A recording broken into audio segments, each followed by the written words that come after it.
ऐसा भी है, ठीक है। बड़ा दुख इस बात का होता है कि वो आदमी पहले हॉस्पिटल से जो है लुट-पिट के आया हुआ है और इसके बाद ये और चल रहा है, और कितने गम में हैं उस परिवार के लोग, इसको कोई नहीं देख रहा है। धन्यवाद गुरुदेव।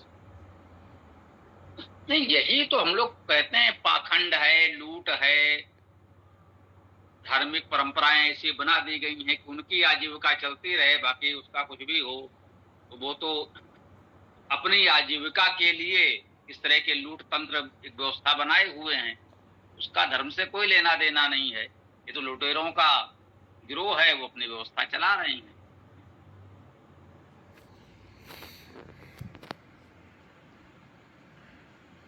जी धन्यवाद गुरुदेव जी। तो समय हो गया है तो मंत्र आरंभ कर रहे हैं। लोग आते रहेंगे, समय पर्याप्त हो गया है और लोग भी हैं, तो मंत्र आरंभ कर रहे हैं। ठीक है ऐसा पुत्र जी, अब अपना आरंभ कर लो। जी, तो आज दूसरा मंत्र रखेंगे यम यमी सूक्त का ना स्वामी जी? जी अब आरंभ कर रहे हैं। ठीक है।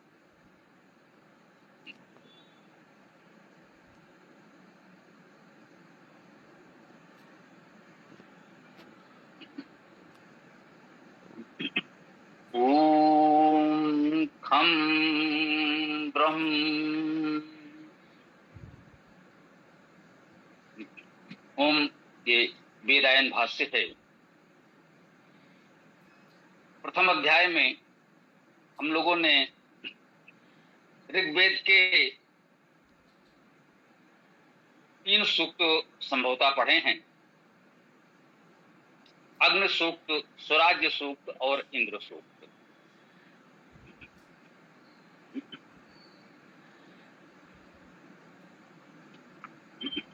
ऋग्वेद का प्रथम सूक्त अग्नि सूक्त है, ये हम लोगों ने पढ़ा। स्वराज्य सूक्त ऋग्वेद मंडल 1 सूक्त 80, इसको हम लोगों ने पढ़ा। उसके पश्चात तीसरा इंद्र सूक्त ऋग्वेद मंडल 2 सूक्त 12, ये हम लोगों ने पढ़ा। इसके पश्चात इस वेदायन भाष्य का द्वितीय अध्याय आरंभ होता है। ये इसमें 2 सूक्त हैं। पहला सूक्त यम यमी सूक्त है। ये ऋग्वेद मंडल 10 सूक्त 10 है। इसके प्रथम मंत्र पर कुछ चर्चा कल हुई थी, तो थोड़ा सा उसको पढ़ करके हम लोग आगे बढ़ने का प्रयास करेंगे, जैसी भी स्थिति होगी।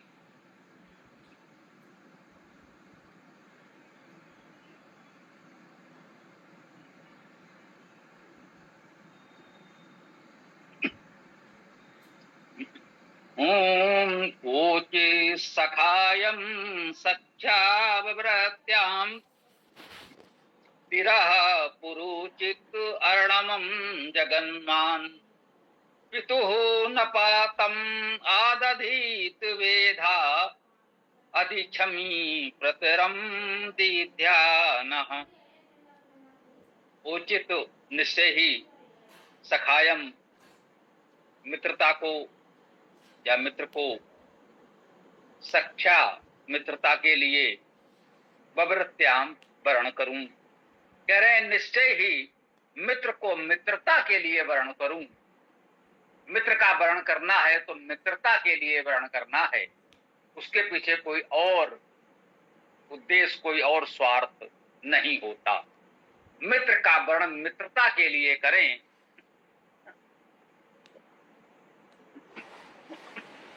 यही आदर्श मित्रता है। स्वार्थ के लिए की जाने वाली मित्रता मित्रता नहीं होती, व्यवसायिकता होती है। ये व्यवसायिक दृष्टिकोण है कि भाई इनसे हमारा ऐसा कुछ संबंध, संपर्क, संधि, वार्ता हुई जिससे दोनों पक्षों का हित हो, व्यापारिक लाभ हो, आर्थिक लाभ हो। ये मित्रता नहीं है। वेद कह रहा है मित्रता क्या है? वो चिस सखायम सख्या वृत्याम, मित्र का वर्ण मित्रता के लिए करें, उसके लिए और कोई उद्देश्य नहीं होना चाहिए। एक अच्छा और सच्चा मित्र जीवन में मिल जाए, ये अपने आप में बहुत बड़ी उपलब्धि है। कहते हैं एक सच्चा मित्र जीवन में किसी किसी को मिलता है। ध्यान दीजिएगा, बहुत महत्वपूर्ण बात है। एक सूक्ति है, एक सच्चा मित्र जीवन में किसी किसी को मिलता है, सबको एक भी सच्चा मित्र नहीं मिलता। एक सच्चा मित्र किसी किसी को जीवन में एक ही मिल पाता है, और कोई बहुत भाग्यशाली हुआ, करोड़ों में कोई होगा जिसे 2 मित्र मिल सकते हैं, तीसरा तो हो ही नहीं सकता। किसी मनीषी ने अनुभव के आधार पर कहा कि जीवन में एक सच्चा मित्र मिल जाना भी बड़े सौभाग्य की बात होती है। तो किसी को मिले, तीसरा होता नहीं। परिचितों की भीड़ हो सकती है, बहुत लोग हमें जानते हैं, एक दूसरे के सुख दुख में थोड़ा बहुत सामाजिकता का निर्वाह भी कर लेते हैं, सहयोग भी कर देते हैं, लेकिन सच्चा मित्र एक भी हो तो बहुत बड़ी बात है। इसलिए कहते हैं तो कोई अच्छा व्यक्ति मिले, मित्रता के लिए उपलब्ध है, संभव है, उससे मित्रता हो सकती है, तो वहां और कोई स्वार्थ न देखें कि भाई इसके पास क्या है, इससे मित्रता करने से हमें क्या मिलेगा। यदि एक सच्चा मित्र हमको मिल जाए तो इससे बड़ी उपलब्ध जीवन में और कोई हो ही नहीं सकती। ओ चित सखायम सख्या प्रवृत्त्याम, कहते हैं कि मित्र का वर्ण मित्रता के लिए ही करें, किसी स्वार्थ के लिए नहीं। तिरा पुरोचित अर्णवम जगन्मान, कहते हैं कि पुरु अर्थात बहुत, चित ही, तिराह तैरने वाला, पार उतारने वाला, अर्णवम अर्णव को, अर्णव का शाब्दिक अर्थ गतिशील व्यापक है, शब्दकर्ता भी है, शब्दशील भी है। लोक व्यवहार में समुद्र को भी अर्णव कहते हैं, ये बात ठीक है। भाष्यकारों ने यदि समुद्र लिखा है तो हम उसे नकार नहीं रहे हैं। लोक व्यवहार में जिसे योगरूढ़ अर्थ कहते हैं वो समुद्र किया जाता है, शाब्दिक अर्थ तो यही है। अर्णवम गतिशील व्यापक शब्दशील, शब्दकर्ता, शब्दमय कह लें। जगन्मान का अर्थ है प्राप्त किया, भूतकाल का पद है जगन्मान अर्थात प्राप्त किया। लेकिन वेद में चूंकि भूत भविष्य वर्तमान का कोई भेद होता नहीं है, इसलिए हम कह सकते हैं प्राप्त करता है। यदि एक सच्चा मित्र मिल जाए तो वो बहुत प्रकार से हमको तारने वाला, पार उतारने वाला होता है। उस मित्रता के बल से हम समुद्र को भी पार कर सकते हैं। इसे एक प्रतीक के रूप में भी कह सकते हैं, रूपक के रूप में कह सकते हैं कि हम समुद्र जैसे विशाल समस्याओं को भी पार कर सकते हैं यदि एक सच्चा मित्र हमारे पास है तो। आगे है, पितु न पातम आदधीत वेधा अधिक्षम प्रतरम दीर्घाना। अधि अर्थात अधिक, क्षम अर्थात क्षमाशील, जो अधिक क्षमाशील है। क्षम का अर्थ निवास करने से भी होता है, तो इसका अर्थ निवास युक्त, निवास दाता भी कहीं कह सकते हैं। क्षम का अर्थ क्षमा करना, सहन करना, समर्थ होना तो वही है। क्षमाशील, समर्थ, क्षमिका अर्थ कर लें, बिल्कुल ठीक है। तो जो अधिक क्षमाशील है, दीर्घाना प्रकाशमान है। पितु नपातम, पितु अर्थात पिता का, नपातम अपतित। देखिए, जो अधिक क्षमाशील है उस मित्र के विषय में ही बता रहे हैं, ये ध्यान रखें, मित्रता की बात हो रही है। तो मित्र कैसा होगा और मित्र के प्रति हमें कैसा होना चाहिए, क्योंकि मित्रता तो दोनों ओर से है, दोनों एक दूसरे के मित्र हैं। तो क्या होना चाहिए? अधिक क्षमी, हमें अधिक क्षमाशील होना चाहिए।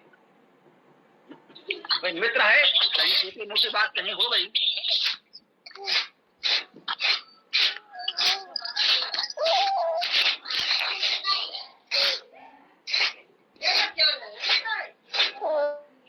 तो यदि मित्र से कहीं कोई छोटी सी बात हुई, कोई भूल चूक हुई और हम उतने पर ही उससे विवाद कर बैठे तो हमने एक सच्चे मित्र को खो दिया। भूल चूक सबसे होती है, तो हमें मित्र के प्रति अधिक क्षमाशील होना चाहिए। वैसे तो क्षमाशील जीवन में सदैव होना चाहिए, विवाद से बचने के लिए यथासंभव छोटी मोटी बातों पर जहां तक हो सके क्षमाशील रहना चाहिए, लेकिन मित्र के प्रति अधिक क्षमाशील होना चाहिए, तभी मित्रता चल सकती है। अधिक क्षमी दीर्घ्याना प्रकाशमान, मित्र प्रकाशमान होगा,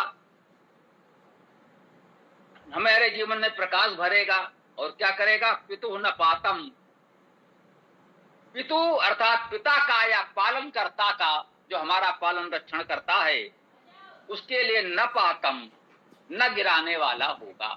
वो स्वयं भी अपतित है और हमको भी पिता के समान न गिराने वाला होगा, या हमारे पिता के सम्मान को न गिराने वाला होगा, पिता की प्रतिष्ठा को न गिराने वाला हो। मित्र ऐसा न हो हमारा तो मित्र है और हमारे परिवार के आदरणीय लोगों का अपमान करे, उनका सम्मान गिराए, तो ऐसा भी नहीं होना चाहिए। प्रतरम, प्रमुखता से तारने वाला होगा वो, अभी पहले भी आया था, पुरुतिराह, पुरुचित तिराह, जो बहुत ही तारने वाला हो। यहाँ फिर कह रहे हैं प्रतरम, प्रमुख तारने वाला, पार लगाने वाला, पार करने वाला हो। वेधा, वेद करने वाला हो, विधि विधान से युक्त हो, विधि विधान का पालन करने वाला हो, लक्ष्य वेद करने वाला हो, जो लक्ष्य हम लोग मिलकर बनाएं उसे मिलकर हम लोग प्राप्त भी करें। आ दधित, आ उपसर्ग है सम्यक समन्तात, दधित धारण करें। ऐसा मित्र हो तो निश्चित रूप से हम जो भी जीवन में का लक्ष्य बनाएं, जो भी हमारे जीवन का लक्ष्य है, हम दोनों मित्र मिलजुल कर जो भी अच्छा कार्य करना चाहते हैं, उस लक्ष्य को वेद सकते हैं, उस लक्ष्य को प्राप्त कर सकते हैं, धारण कर सकते हैं, अर्थात प्राप्त कर सकते हैं। ये इस मंत्र का कितना सुंदर भाव है। भावार्थ में कहा गया है, निश्चय ही मैं मित्र को मित्रता के लिए वर्ण करूं, बहुत ही तैरने वाला, पार उतारने वाला ही अरणों को, अर्थात प्रगतिशील व्यापक शब्द को, वेदवाणी को प्राप्त करता है, या समुद्र जैसे विशाल समस्याओं से भी पार उतार सकता है। ये दोनों भावार्थ हम ग्रहण कर सकते हैं। अधिवास युक्त है, क्षमाशील होगा, प्रकाशमान होकर पिता के अपतित और प्रमुख तारने वाले विधि विधान को सम्यक धारण करें। मित्र ऐसे हों, मिलजुल कर जीवन के महान लक्ष्य को प्राप्त करें। इसमें इस वेदायन में आगे विशेष शीर्षक से भी कहा गया है कि मित्र को मित्रता के लिए वर्ण करना चाहिए, संकीर्ण स्वार्थ के लिए नहीं। पुनः थोड़ा सा इस पर बात करके विराम देंगे। ये यम यमी सूक्त है, कल भी इस पर थोड़ी सी चर्चा हुई थी इस मंत्र पर। यम यमी सूक्त है, हमने आपके समझ इसका पहला मंत्र शब्द सा अर्थ किया, आपकी समझ में भी आया होगा। अब इस यम यमी सूक्त में लोगों ने कल्पना कर ली, यम किसी व्यक्ति का नाम है, यमी किसी व्यक्ति का नाम है। फिर ये भी कल्पना हुई कि दोनों जुड़वा भाई बहन हैं, यम और यमी व्यक्ति हैं, यम पुरुष है, यमी स्त्री है, और दोनों जुड़वा भाई बहन हैं, और दोनों विवाह के लिए आपस में बात कर रहे हैं। यमी कह रही है भैया तुम मुझसे विवाह कर लो। अरे भैया, इस मंत्र में एक एक शब्द का अर्थ किया, ऐसा कोई कचरा तो यहां नहीं दिखा। अब इस तरह का अर्थ जो लोग कर रहे हैं, मैं यही कह सकता हूं कि उनके मन मस्तिष्क में इस तरह के कचरा भरा हुआ है, जो कहें दुर्भावना, दुर्वृत्तियां, जो भी कहा जाए, उनके मन में इस तरह के मलिन विचार भरे हुए हैं। वो लोग वेद मंत्रों पर इस तरह से थोपना चाहते हैं। निश्चित रूप से हमें इससे बचना चाहिए। आज ये पहला मंत्र हम लोगों ने यम यमी सूक्त का इस भाव से देखा। कल हम लोग अगले मंत्र की चर्चा करेंगे। और आप लोग आ गए हैं, इस मंत्र के विषय में, सूक्त के विषय में, या अन्य किसी विषय में कोई प्रश्न आदि करना हो तो रखें। स्वागत है। बोलो अमन। सभी लोगों को प्रणाम। आचार्य जी, इसमें प्रश्न यही था, या आप कह सकते हैं सुझाव, या मेरा मत कह सकते हैं, प्रश्न ही मान लीजिए आप, जितना मैंने अपने जीवन में देखा है, लोगों से सुना है, बिना स्वार्थ के कोई मित्रता नहीं होती है। मित्रता का अस्तित्व ही स्वार्थ होता है। आप कह सकते हैं कि इस जीवन में माता-पिता होते हैं, वह अपने पुत्र का सदा कल्याण चाहते हैं, गुरु होते हैं, वह अपने शिष्य का सदा कल्याण चाहते हैं, किंतु इसमें भी पूरी सच्चाई नहीं है। ऐसा देखने में ही आता है। जी,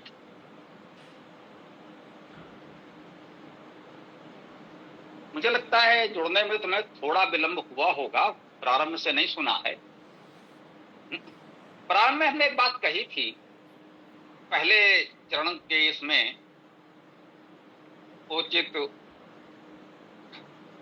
प्रवृत्त्याम सख्या सखायम जो भी था, मित्रता के लिए मित्र का वर्ण करें, तभी हमने कहा था ये भी एक सूक्ति है कि जीवन में सच्चा मित्र किसी किसी को मिलता है, सबको सच्चा मित्र मिलता नहीं है।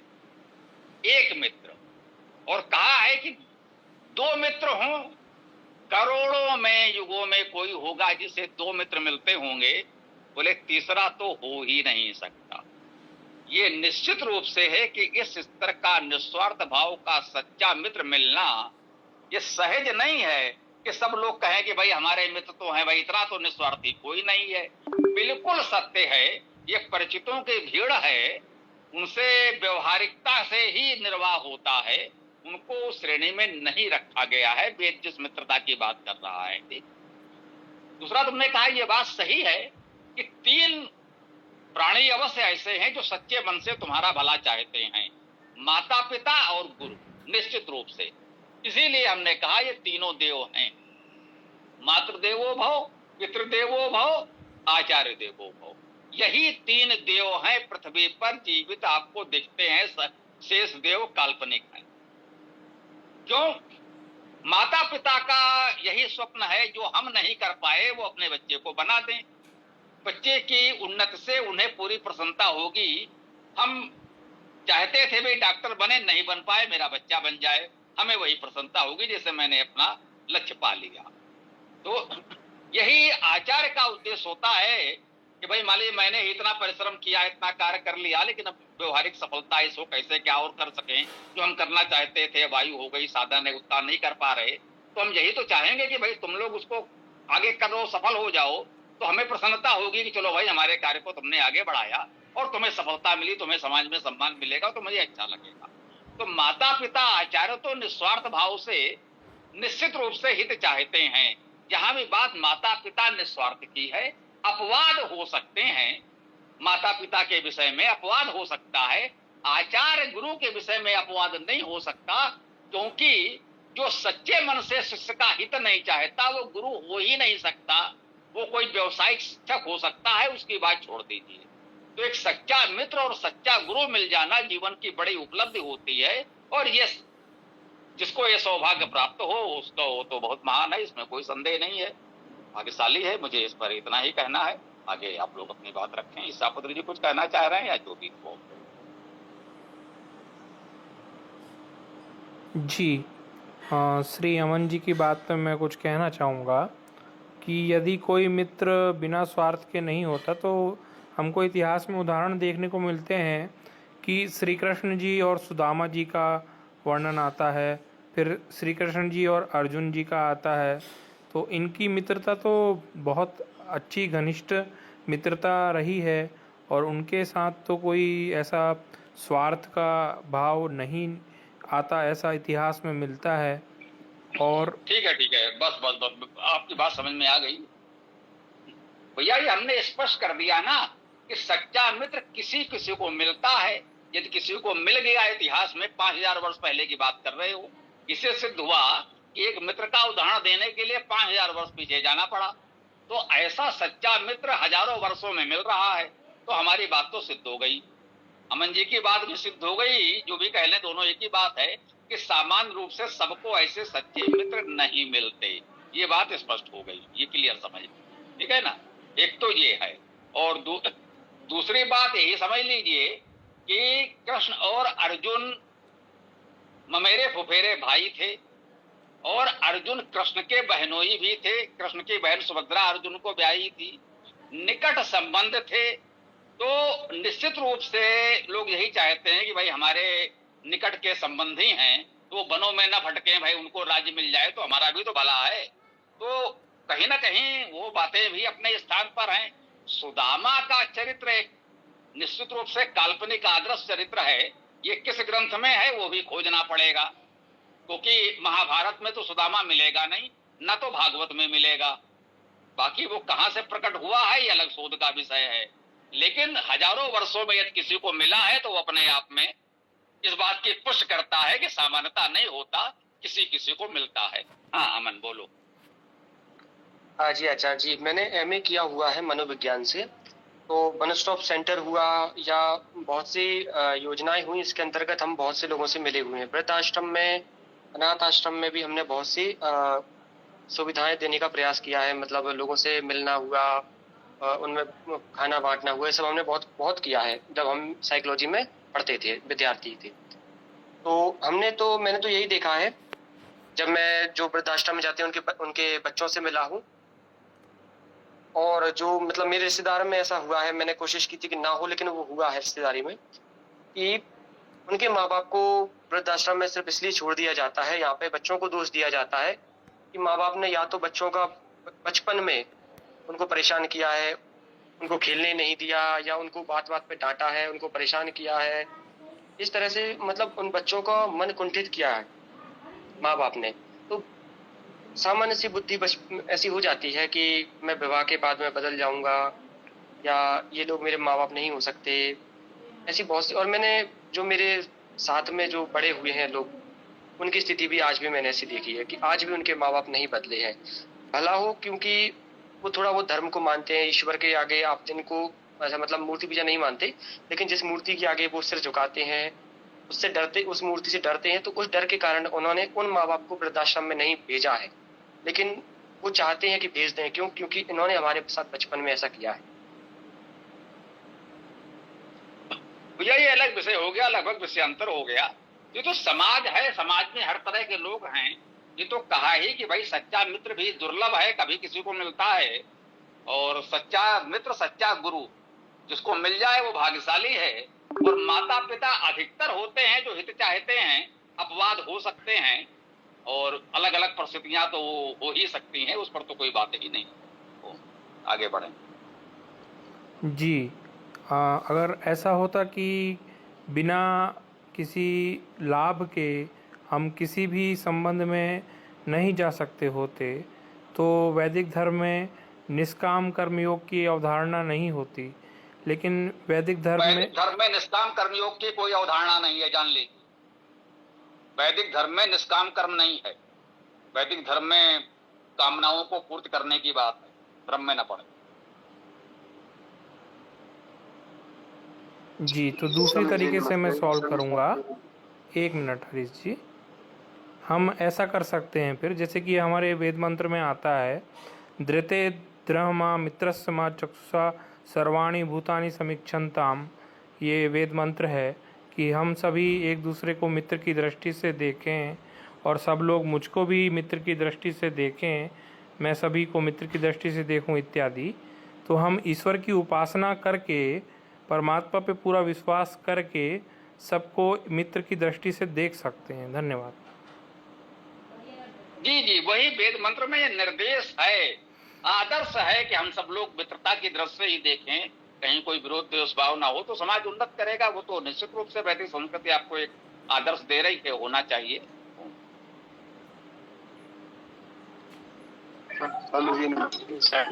नमस्ते। एक चीज जो थी मुझे लगी इस मंत्र में, कि ये मंत्र जो है स्त्री पुरुष मित्रता की भी बात तो दर्शा रहा है कि उनके बीच में भी एक सहयोगात्मक मित्रता हो सकती है, बिना किसी संबंध में आए हुए। जैसे कि अगर अपन देखें तो पुराने काल में गार्गी की मित्रता अन्य अपने सहयोगियों से रही। बाद में ये अलग बात विषय है कि गार्गी याज्ञवल्क्य ऋषि से हार कर उनकी पत्नी बनी, लेकिन उसके अलावा तो बाकी जो उसके साथ में थे शास्त्रार्थ के लिए भी तो सभी उसके सहयोगी और मित्र थे। ये तो स्वाभाविक है, मित्रता की बात की जा रही है तो मित्रता तो सबके बीच होगी ही, इसमें तो कहीं कोई ऐसी बात ही नहीं है, ये तो कोई भ्रम होना ही नहीं चाहिए। कृष्ण और कृष्णा की मित्रता, देखिए सुदामा का नाम चर्चित हो गया जो कहीं नहीं मिल रहा है, लेकिन कृष्ण की मित्रता जो है वो कृष्णा से है। अब ये कृष्णा कौन है? हाँ, कोई जानता है कृष्णा कौन है? बोलेगा? द्रौपदी का नाम है। नाम है जो उसके कृष्णवर्ण होने के कारण मिला उसको। अरे ठीक है, पर्याप्त है इतना। उसका नाम कृष्णा था, ये ठीक है, जान लीजिए, ये बात सही है। राजा द्रुपद की पुत्री का नाम कृष्णा था। वो द्रुपद की पुत्री होने के कारण द्रौपदी कहलाती थी। जैसे कृष्ण को वसुदेव का पुत्र होने के कारण वासुदेव कहते हैं, वसुदेव का पुत्र है इसलिए वासुदेव कहते हैं। वो द्रुपद की पुत्री है इसलिए द्रौपदी कहलाती है। नाम उसका कृष्णा था। कृष्ण और कृष्णा अच्छे मित्र थे। दोनों ने कभी आपस में विवाह के बारे में नहीं सोचा, लेकिन मित्र बहुत अच्छे थे। राधा तो काल्पनिक चरित्र आ गया है। राधा कृष्ण की मित्रता की जो बात की गई वो तो काल्पनिक चरित्र है, अभी कुछ शताब्दी पहले राधा की कल्पना की गई है। लेकिन वास्तव में द्रौपदी उस युग में कह सकते हैं कि कृष्ण की वास्तविक मित्र तो द्रौपदी कृष्णा थी। कृष्ण और कृष्णा की मित्रता तो थी। अब कितना मैं प्रामाणिक रूप से नहीं कह सकता, कहीं पढ़ा था कि कृष्णा ने एक बार प्रयास किया था कृष्ण ने कि भाई इतनी अच्छी मित्रता है, विवाह भी हो जाए। उसने कहा नहीं, ये बात नहीं सोच सकते। कृष्ण ने कहा नहीं भाई, अभी अपना ऐसा कोई विचार नहीं है, देखा जाएगा। फिर दोनों बहुत दूर दूर हो गए। जो भी अब कहाँ कैसे कितनी मित्रता थी क्या था वो तो अलग इतिहास का विषय है कि दोनों कब कहाँ कितना मिल पाए कि नहीं मिल पाए, वो तो अलग बात है। हाँ, बस इतना एक बात कह के मैं विराम दूंगा कि वास्तव में महाभारत ग्रंथ की यदि बात करें, महाभारत कथा की बात करें, तो कृष्ण सबसे पहले द्रौपदी के स्वयंवर में ही दिखाई पड़ते हैं। महाभारत की कथा भीष्म के पहले से चली हुई आ रही है, लेकिन कृष्ण का कहीं उल्लेख नहीं है। कृष्ण का महाभारत में पहला उल्लेख द्रौपदी के स्वयंवर में ही मिलता है। वो कृष्णा के मित्र के रूप में ही वहां उपस्थित है। कृष्णा का स्वयंवर है, वो उस कृष्णा के मित्र के रूप में ही कृष्ण वहां उपस्थित है। वो स्वयं उससे विवाह का उत्सुक नहीं है, वो उसमें भागीदार नहीं है, पार्टिसिपेंट नहीं है, लेकिन अपने मित्र के विवाह की व्यवस्था देखने के लिए वो वहां उपस्थित है। ये दोनों की मित्रता है। वो प्रतियोगिता में भागीदारी नहीं कर रहा है। कृष्ण चाहता तो वो भी लक्ष्य पूरा कर सकता था, उसमें इतनी योग्यता थी, कृष्ण भी कर सकते थे, लेकिन कृष्ण एक मित्र की तरह वहां उपस्थित हैं। उसको सुयोग पर मिल जाए इसके लिए वो वहां व्यवस्था भी देख रहे हैं, इच्छा है, स्वयं भागीदार नहीं है। तो ये मित्रता वास्तविक है, ये ठीक बात है। जी, एक वेद मंत्र का उदाहरण मैं देना चाहूँगा। वेद अथर्ववेद का एक मंत्र है जो बहुत पॉपुलर है कि केवलाघो भवति केवलादि वाला वो जो मंत्र है, वहाँ स्पष्ट लिखा है कि जो व्यक्ति स्वार्थी होता है उसके लिए परमात्मा कहते हैं वध इत तस्य, कि वो जो व्यक्ति अकेला खा रहा है उसको मैं वध दंड देता हूँ। इसीलिए स्वार्थी तो कहीं भी किसी को होना नहीं चाहिए, भले ही मित्रता हो या अकेले अकेले खाने की बात हो या कुछ भी हो। स्वार्थी व्यक्ति को परमात्मा वहाँ तो स्पष्ट लिखा है कि मैं झूठ नहीं बोल रहा, मैं एकदम सत्य बोल रहा हूँ कि जो स्वार्थी है मैं उसको वध दंड देता हूँ। इसलिए मित्रता में भी और अन्य संबंधों में भी स्वार्थ नहीं होना चाहिए। धन्यवाद। नहीं, ये तो आदर्श स्थिति है जो तुम बता रहे हो, उसको कोई नकार ही नहीं सकता। वेद हमको आदर्श दे रहा है कि जीवन ऐसा होना चाहिए। मित्रता आदि तो बहुत विशेष हो गया, वो तो कह रहे हैं किसी को स्वार्थी नहीं होना चाहिए। ये अभी भी कहते हैं, संभवतः गांधी जी ने ये कहा है कि जो बिना परिश्रम किए खाता है वो चोरी का अन्न खाता है। अकेले खाने की बात आप कर रहे हैं कि आपको खाना है तो अपने परिश्रम से अर्जित भी कीजिए। बिना परिश्रम किए आप पैतृक संपत्ति से खा रहे हैं तो एक प्रकार से चोरी का अन्न खा रहे हैं। ये अन्य धर्मों मतों में भी कहा गया है कि यदि आपके घर के आसपास कोई भूखा है और आप भोजन कर रहे हैं तो ये आप पाप कर रहे हैं। तो ये तो आदर्श है जो हमें कह सकते हैं सभी धार्मिक परंपराएं व्यवस्थाएं सिखाती हैं कि भाई आप खाएं तो दूसरा भूखा न रहे, देख लें आसपास। कहते हैं अगर आपके घर के आसपास इतनी दूरी तक कोई भूखा है, आप देख लें कि आपके पड़ोस में कोई भूखा ना हो। यदि कोई भूखा है और आप खाकर सो जाते हैं तो ये आप पाप करते हैं। ये बहुत से मतों में है। तो ये आदर्श स्थिति है। वो बात कही जा रही कि इतने सच्चे लोग जीवन में मिलते कहाँ हैं, वो बात अपने स्थान पर ठीक है। वो तो है ही कि भाई दूसरों को खिलाकर खाओ। बहुत से परंपराएं अपने यहाँ भी सुनते हैं, भाई कबूतरों का संकल्प है कि भाई प्रातः काल वो किसी भूखे को भोजन करा के ही अपना जलपान ग्रहण करेंगे। अच्छी बात है, लेकिन सब लोग ऐसा करें व्यवहार में नहीं होता।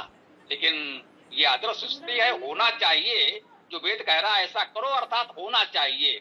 लेकिन भाई व्यवहार में सब लोग तो नहीं कर पाते। जो कर पाता है उसी को फिर हम लोग महान कहते हैं, धार्मिक कहते हैं, है ना। उसको मानते हैं कि हाँ भाई ये धार्मिक व्यक्ति है, धर्मी व्यक्ति है, धर्मराज है, जो भी कह लीजिए, अच्छी बात है।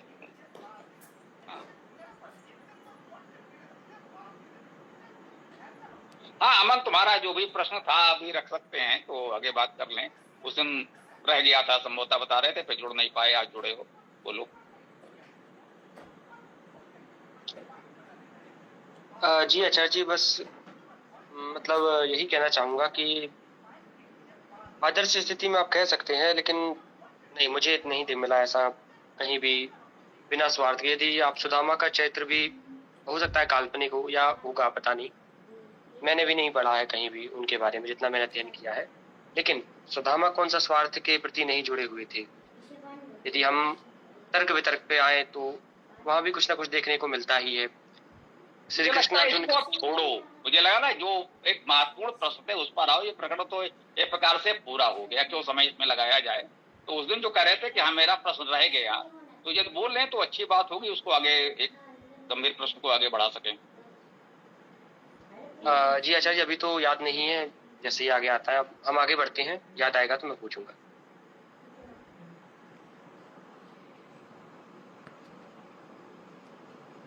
तो आदरणीय श्री पीसी सिंह जी स्कंद स्वामी जी के ग्रंथों के बारे में पूछ रहे थे कि उनके जो पीडीएफ फाइल है वो ढूंढने के बताएंगे बोल रहे थे। तो मैंने ग्रुप में डाला हुआ है, जो भी मिल सकता था सब शेयर कर दिया है।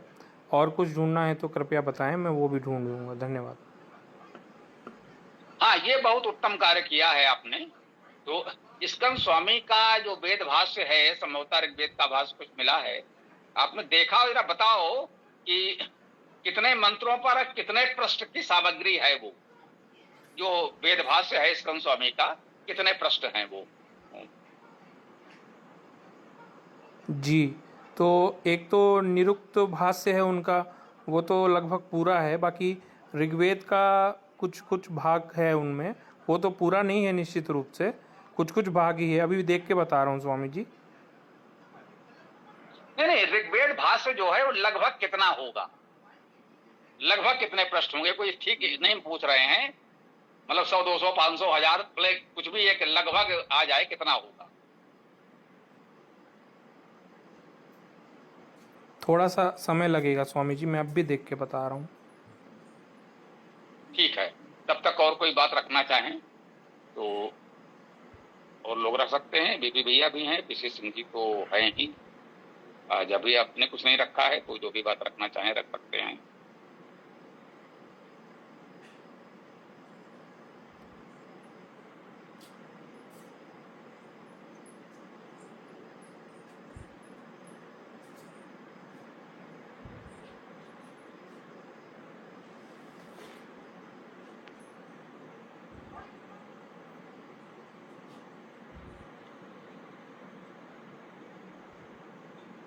अमन, जो गंभीर विषय कहीं कोई प्रश्न आए तो लिख लिया करो कहीं। अब आजकल तो लोग मोबाइल में ही लिख लेते हैं, हम लोग तो पहले कागज पे लिखते थे, अब तो कागज कलम छूट ही गई है, ये बात ठीक है। तो कहीं भी इसको ले लिया करो। जब भी भाई मैंने कई दिन हो गए तब आज जुड़े हैं तो भूल गया, स्वाभाविक, तो देख लेना। जी आचार्य जी, मैं आगे से ध्यान रखूंगा। गुरुदेव, ये स्कंद स्वामी वाला जो है ना, वो हिंदी वाला मिल जाएगा ना? हिंदी भाषा में मिलेगा ना? क्योंकि संस्कृत तो मैं पढ़ नहीं पाऊंगा, या फिर आप कर दीजिएगा जैसा भी होगा। जी नहीं, हिंदी भाषा से नहीं मिलेगा, संस्कृत ही मिलेगा। तो जो आपने खोजा है वो केवल संस्कृत भाषा से है, उसका हिंदी अभी किसी ने किया नहीं है। जी नहीं, संस्कृत ही है। हाँ, निरुक्त भाषा टीका हिंदी में है।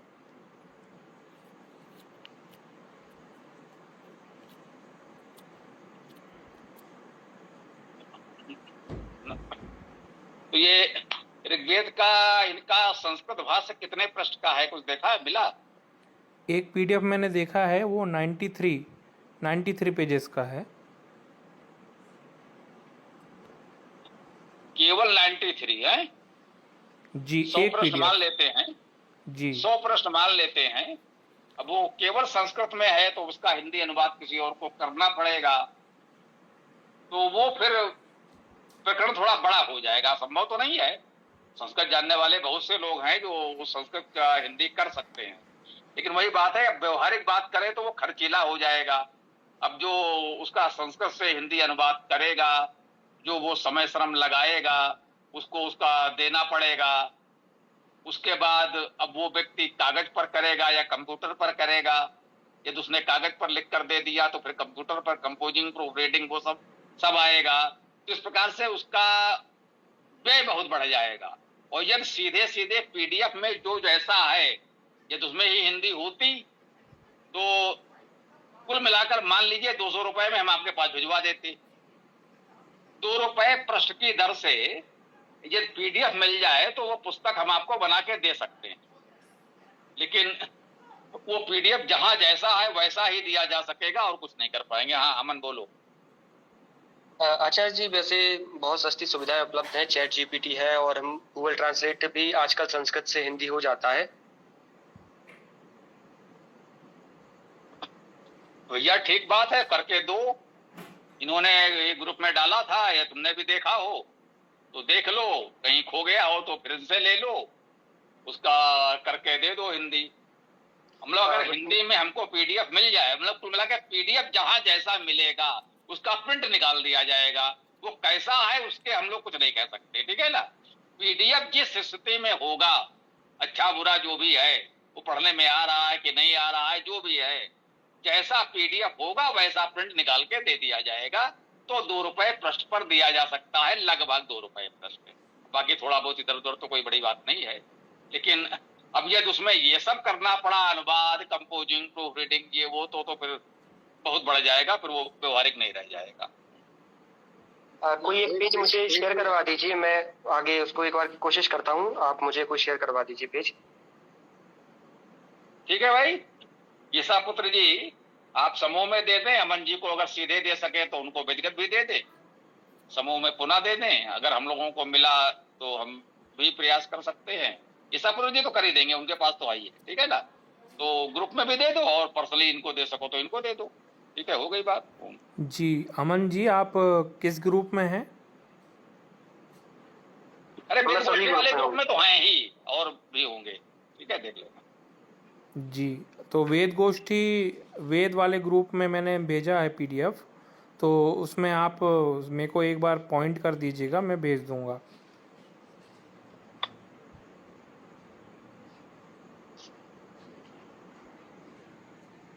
हाँ, मैंने हेलो है, कुछ बोल रहे हो, बोलो जी। हेलो भेज दिया है मैंने, आप मुझे कर दीजिए शेयर। 1 मिनट लगेगा सर।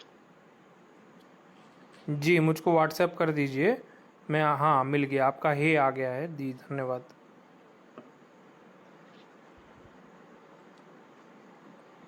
तो आपको सारे पीडीएफ चाहिए, ठीक है भैया? हाँ ठीक, अभी आप मुझे कोई पेज शेयर करिए, मैं उसको हिंदी ट्रांसलेट करता हूँ। अच्छा, एक पीडीएफ भेजूँ मैं आपको स्कंद स्वामी जी का, है ना?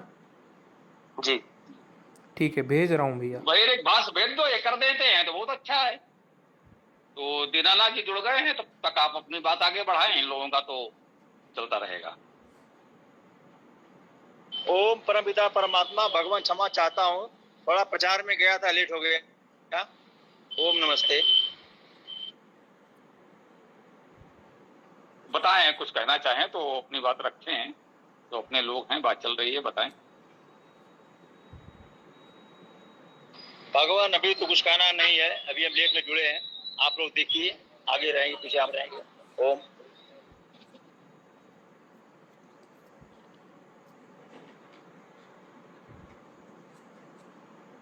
ठीक है, तो यदि किसी साथी को कुछ कहना है तो हाँ पीछे सिंह जी बोलिए।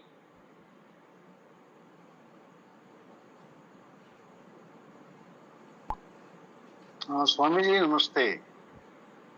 नमस्ते भैया, बोलिए। मैं थोड़ा सा एक अथर्ववेद का मंत्र है उसका अर्थ जानना चाहता हूँ। सहस्त्र श्रृंगो वृषभो यह समुद्रा बुदाचरत। मंत्र की संख्या बताइए तो ये खोज के पढ़ देंगे। या तो आपके पास हो आर्य समाज का भाष्य तो आप पढ़िए, या कोई भी भाष्य हो आपके पास ना तो भाष्य अर्थ दे सके। अथर्ववेद का 4-5-1 है। अथर्ववेद 4-5-1। हाँ। कांड 4 सूक्त 5 मंत्र 1। ठीक है, हाँ यही होगा। तो ये आप उसका पढ़ पाएंगे अर्थ तो आप पढ़ दीजिए, नहीं तो फिर कोई और खोजेगा। नहीं, अर्थ नहीं है इसमें। अच्छा, तो पीसी सिंह जी या हरीश जी आप खोज सके तो पढ़ दीजिए। सहस्त्र श्रृंगो वृषभो यह। ठीक है, बस संख्या बता दी आपने, वो फिर देखे। अब सुन करके तो मैं अर्थ नहीं बता पाऊंगा, इतना भी नहीं है कि आप मंत्र पढ़ें और हम पूरा उसका अर्थ बता दें तत्काल। तो देख लीजिए पीसी सिंह जी, हरीश जी, 4-5-1 कांड 4 सूक्त 5 मंत्र 1 खोजिए। हरीश जी, पीसी सिंह जी, या और कोई जिसको मिल जाए। ये ढूंढ रहा हूँ अथर्ववेद में। अमन जी भेज दिया हूँ PDF, देख लीजिएगा। जी, मैं आपकी इच्छा हो यदि इजाजत हो तो मैं पढ़ के सुनाऊं जो मुझे अभी इसने ट्रांसलेट किया है। पढ़ो, एक मंत्र पढ़ लो ट्रांसलेट अगर है तो। ये ट्रांसलेट थोड़ा अजीब हुआ है, इसके लिए क्षमा चाहता हूँ। तो यदि हम ठीक से डालेंगे तो आगे से सही भी कर देगा। नहीं, आगे इसको ठीक करने की व्यवस्थाएं भी हैं, ये तो हमने जानकारी में आया है। हाँ ठीक है, तो वो पहले जो उसने दिया है इसको बाद में एडिट वगैरह करके भी ठीक कर सकते हो, उसी ऐप वगैरह से। ये व्यवस्था तो है, कर देना। हे अंगिरा, इन गीतों के साथ तुम स्तुति गान करने गई हो। अंगिरा और ई के संबंध के कारण अंगिरा से जुड़े 2 अश्विनी कुमारों का यह प्रयोग किया गया है। द्विजल के स्थान पर एक वचन का प्रयोग किया जाना चाहिए। वे अंगिरस से संबंधित हैं। अंगिरा और अश्विनी कुमार के बीच क्या संबंध है? स्तुतिकर्ता के गुण। इसका अर्थ है हमारे पिता अंगिरस की स्तुति। मनसा खेन चित्तेन निरंथा। यहाँ इस मामले में कोई ध्वनि नहीं है। उदाहरण के लिए इसे शुष्क के रूप में परिभाषित किया गया है। अरण्यथा उमर या चंदस की विजय भी है। रानी या रामी को राम के अर्थ में देखा जाना चाहिए। उन्होंने अत्यधिक आनंद लिया और इसके जिसके द्वारा ग्रामो परे भार्ग छठ क्यों ऐसा कहा जाता है। गुफा में क्रिया के संयोजक के अवसर से 2-3-3-3-1 सातवां व्यक्ति एक वचन त्वचा में जुड़वा को मारता है, जैसे फाड़ना, छेद बनाना। जिसका गायों का बादल जो नीचे योग्य है। इसका अर्थ है कि राजा स्वयं हल से आगे बढ़ने में सक्षम था। ये थोड़ा ऐसे हुआ है। हाँ, निश्चित रूप से ये तो अर्थ हुआ ही नहीं है, सच कहें तो वही है कि अभी ये यांत्रिक व्यवस्था है, उतनी अच्छी नहीं है। तो उसको समय मिले तो देखना, यदि लगे कि जो इतना तो योग्य तुम भी हो कि संस्कृत में जो उन्होंने लिखा है उसी का अनुवाद किया जा रहा है, कुछ और नहीं है ना। तो उन्होंने जो किया है वो तो अच्छा माना जाता है, वो आध्यात्मिक अर्थ है। अब ये सब जाने क्या वो करके दे रहे हैं, तो थोड़ा सा देख लेना। अगर लगे कि उनकी संस्कृत का ही अनुवाद ठीक ठाक मिल पा रहा है तो उसका लाभ उठाया जाएगा। जी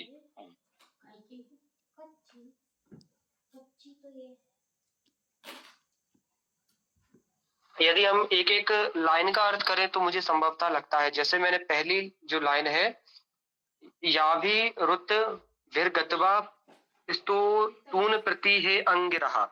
हे अंगिरा, तुम किन जड़ों से स्तुति तक जाते हो। ये पहली लाइन है, ये ठीक लग रही है। जी, ये ठीक लग रही है। तो इस तरह से यदि अनुवाद हो जाएगा तो फिर कुछ लाभ मिलेगा। जी, मैं कुछ लाइन करके लेके आऊंगा अगली बार, जब मतलब कल मीटिंग में जब जुड़ूंगा इसमें। नहीं, इसको करके और ग्रुप में दिया भी जा सकता है ना।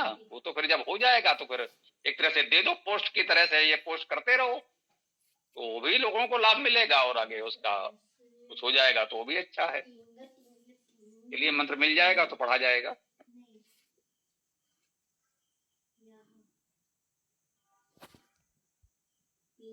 जी पीसी सिंह जी, मंत्र मिल गया आपको तो पढ़ें। जी जी जी गुरुदेव, पढ़ रहे हैं गुरुदेव।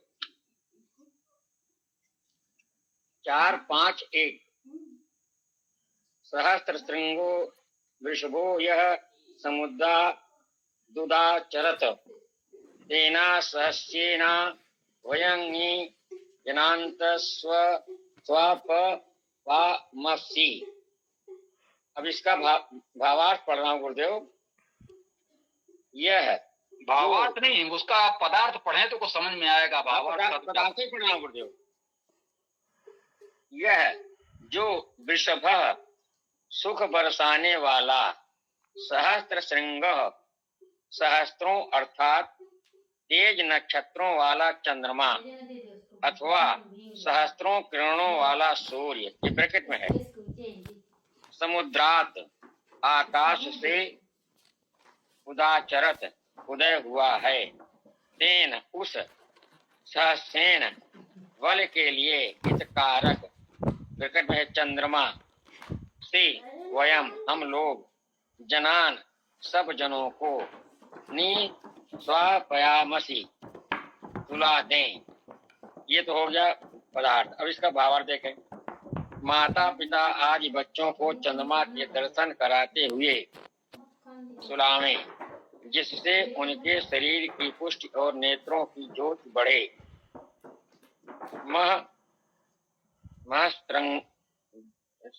महस्त्रंग का अर्थ सूर्य भी है, अर्थात सूर्य का प्रकाश आने से यह घर स्वास्थ्य कारक है।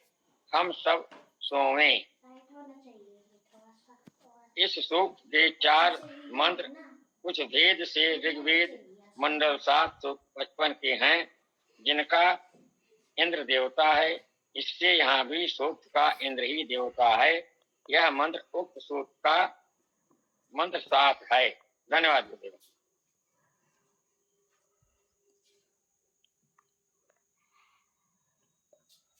जी भैया जी, आपके कुछ समझ में आया है या कुछ समस्या है तो बताएं।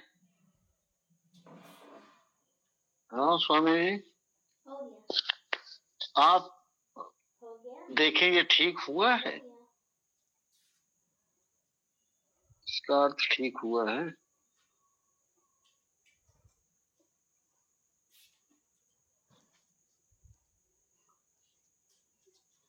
जी देखिए, निश्चित रूप से वेद काव्य है और काव्य में कुछ प्रतीकों में बात की जाती है, से कहीं उपमा या उत्प्रेक्षा रूपक भी कहा जाता है। उपमा, रूपक, उत्प्रेक्षा अलंकार कहे जाते हैं काव्य शास्त्र में। व्यवहारिक रूप से हम कहें तो यूं कह लें, काव्य में बहुत कुछ प्रतीकों में बात की जाती है। तकनीकी रूप से अलंकार में उसे आप कुछ भी कह लें, उपमा, रूपक, उत्प्रेक्षा आदि आदि। सहस्र श्रृंगो, सहस्र सींगों वाला। ये श्रृंग सींग क्या है? श्री धातु का अर्थ सुनने से ही है।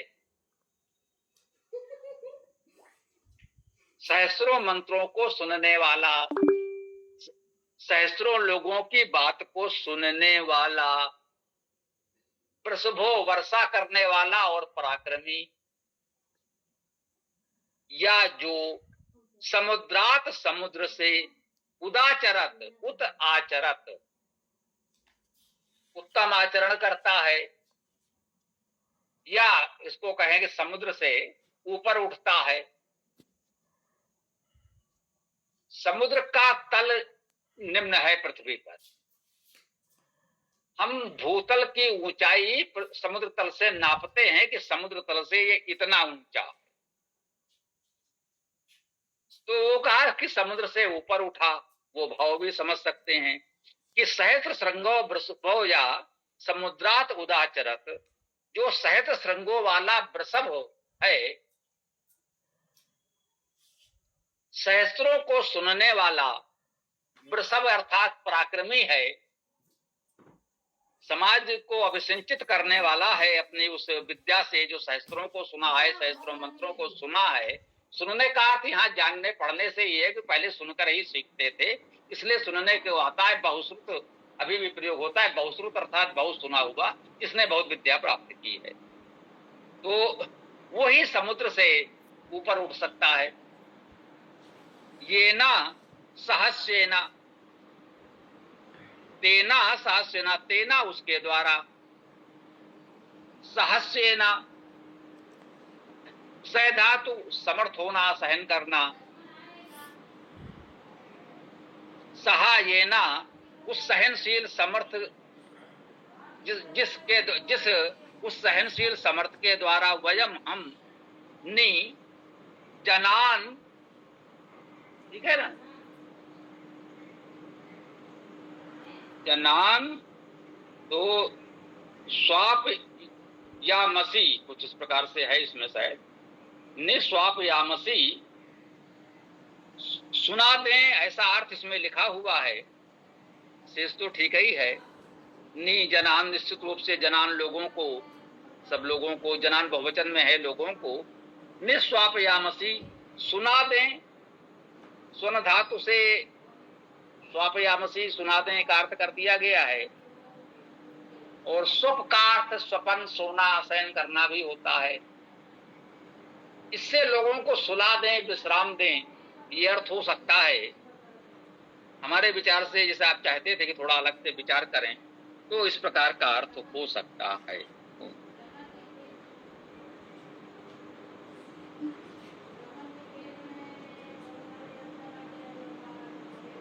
हाँ, इसमें जैसे बरसबा का अर्थ सुख बरसाने वाला, बरसबा का अर्थ बरसाने वाला तो ठीक है, सुख जोड़ा गया है ना। अब सहस्रों अर्थात तेज नक्षत्रों वाला, अब सहस्र का अर्थ हजार होता है, ये तेज और नक्षत्र कहां से आ गया, नहीं होना चाहिए। तेज नक्षत्रों वाला चंद्रमा ये तो पूरी तरह से काल्पनिक ही है, अथवा सहस्रों किरणों वाला सूर्य, सब कुछ काल्पनिक है। सहस्रंगा का अर्थ हो गया सहस्रंग वाला। अब सहस्रंग क्या है, हमने कहा श्री धातु सुनने से हजारों मंत्र जिसने सुने हो, हजारों विद्वानों को सुना हो, अर्थात वो भी विद्वान होगा, वो अर्थ हो सकता है।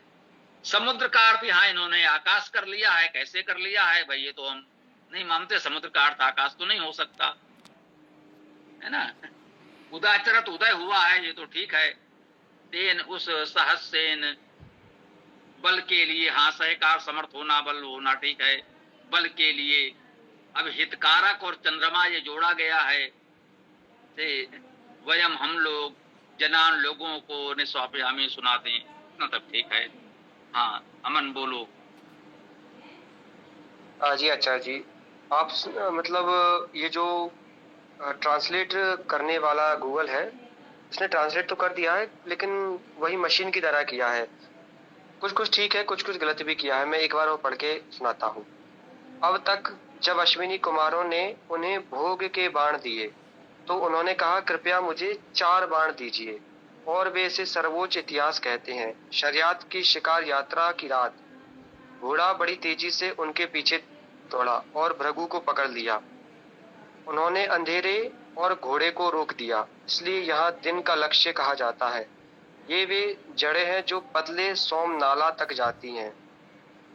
आंसू फेंकने के समय मशीनों है भाई जी, ये तो अझेल हो गया, नहीं चलेगा। तो यूं समझो, कुल मिलाकर निष्कर्ष ये निकला कि यांत्रिक अनुवाद से कुछ सहायता मिल सकती है, लेकिन करना स्वयं पड़ेगा, परिश्रम तो लगेगा, है ना। तुम ये कर सकते हो कि इनकी सहायता लेकर कर दो। अभी भी ध्यान है, बहुत पहले, मतलब कुछ वर्ष पहले, पुलकित ने कुछ मंत्रों का इस प्रकार अनुवाद करने का प्रयास किया था। वेदायन में जो मंत्र थे वही उसने करे। तो हमने कहा वही क्या कर रहे हो, तो है। तो बोला इसीलिए तो कर रहे हैं, इससे परीक्षा हो जाए, समझ में आ जाए कि ये जो अनुवाद कर रहा है वो कितना ठीक है। तो कुछ सीधे सरल मंत्रों का लगभग ठीक ठाक अनुवाद उसने निकाल लिया था, इसी ऐप आदि के माध्यम से। जो भी कह रहे हो, एआई शब्द उस समय उतना प्रचलित नहीं था अनुवाद में। एआई था तो शायद, लेकिन अनुवाद में उतना प्रचलित नहीं था। लेकिन अब जिस माध्यम से भी किया था उसने, पुलकित ने किया था, और फिर उससे बताया तो गौरव ने भी यहाँ प्रयास किया।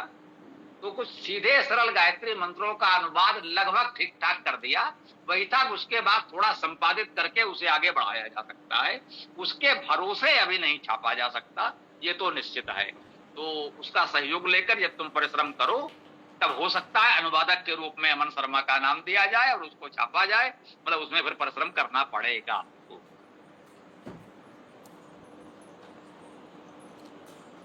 जी, तो स्वामी जी, ये जो स्कंद स्वामी जी हैं, इनका मतलब काल कब कब का है? कुछ लोग कहते हैं 6ठी शताब्दी ईस्वी का है, तो कुछ लोग कह रहे थे 6ठी शताब्दी ईसा पूर्व का है।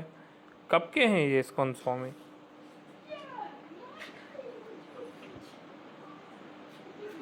भैया हमको तो नहीं मिले, किसी को मिले तो उनसे पूछना कब के हो। देखो भाई इतने प्राचीन लोग हैं तो कुछ ग्रंथों में उनके विषय में उल्लेख मिला होगा, उसके आधार पर अनुमान ही किया जा सकता है। निश्चित रूप से उनका जन्म प्रमाण पत्र हम कहाँ से लाएं?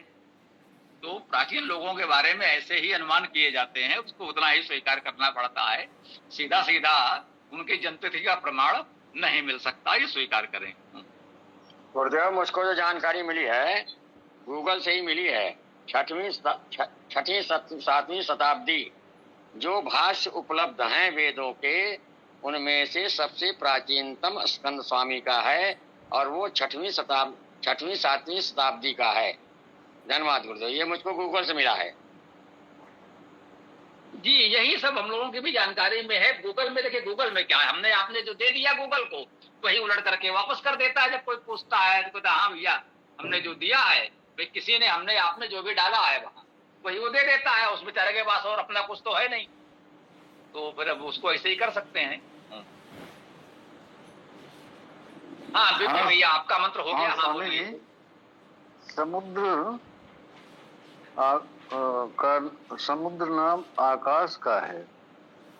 वैदिक भाषा में समुद्र का नाम आकाश का है, जैसे कि निघंटु में भी लिखा है कि आकाश का जब पर्यायवाची बताया तो बताया है समुद्र।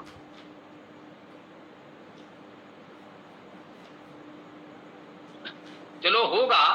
समुद्र निरुक्त के में देखो पर्यायवाची इसकी हैं व्युत्पत्ति निघंटु। कैसे दी है, समुद्र की व्युत्पत्ति कैसे दी जाएगी निरुक्त में? जब निरुक्त में समुद्र की व्युत्पत्ति दी गई है तो इस समस्या का समाधान हो सकता है। निघंटु कहा, निघंटु ने दिया है। और नहीं निरुक्त हम में इसे तो कह रहे हैं कि निरुक्त में देखिए, हाँ, निरुक्त में निरुक्त में इसकी भी व्युत्पत्ति क्या है तब पता चलेगा। इसमें तो आकाश से ही दिया हुआ है गुरुदेव। समुद्रात जो है आकाश से, आकाश लिखा हुआ है। कहाँ लिखा है, किसमें? निरुक्त में?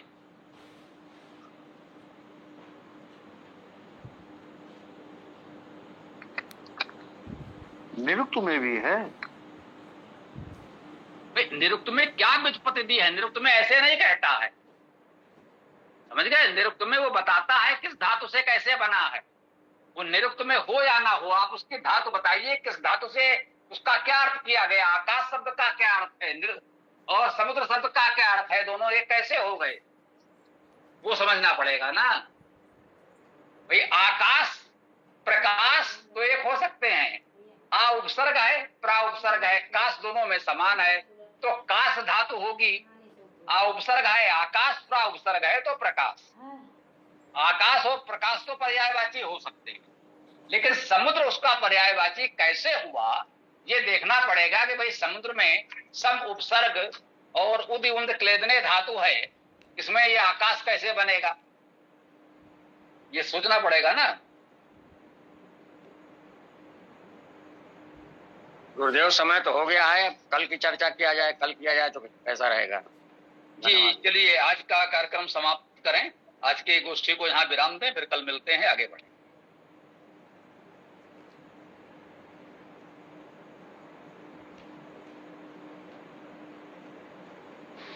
जी ओम नमस्ते।